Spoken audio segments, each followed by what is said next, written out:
avons rêvé, c'est chose faite. Les séances documentaires reprennent et ce dès le 30 septembre prochain. Autant vous dire que nous sommes tous équipes et réalisateurs dans les starting blocks.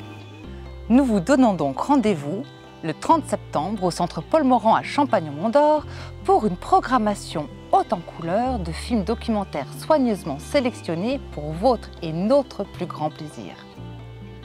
Comme à l'accoutumée, chaque film sera suivi d'échanges avec le réalisateur ou la réalisatrice.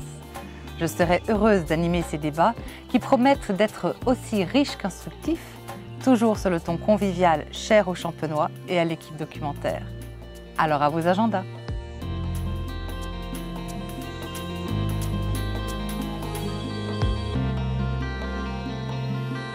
Le 30 septembre, Philippe Prudent nous emmène au Maroc avec son film Figuig, seul face au désert. La petite cité de Figuig, au centre-est du Maroc, constitue un véritable défi à la nature, aux portes du désert et posée sur la frontière avec l'Algérie. Aujourd'hui, on continue à faire pousser la verdure et la vie, à pousser très loin le désert. Les moyens sont rudimentaires et les défis immenses. Figuig, seul face au désert, est donc au-delà du film documentaire une formidable ode à la vie et au courage. Le 3 décembre, c'est la Patagonie qui sera à l'honneur avec le film de Pierre-Marie Hubert, Le souffle de Darwin.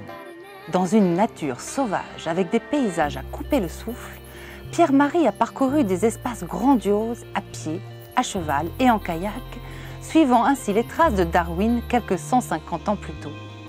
Les témoignages de scientifiques chevronnés viennent compléter les portraits attachants de la faune et de la flore patagonienne, illustrant ainsi l'intérêt de Darwin pour cette partie du monde qui allait être à l'origine de ses premières idées sur l'évolution des espèces.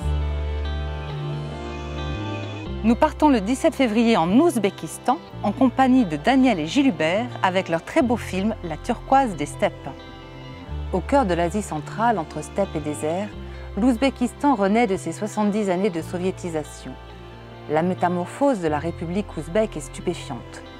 L'Ouzbékistan brille aujourd'hui de tous ses éclats, au propre comme au figuré. Le 17 mars, c'est au tour de Jacques Ducoing qui nous fera frissonner sur les terres gelées avec son film Peuple du froid.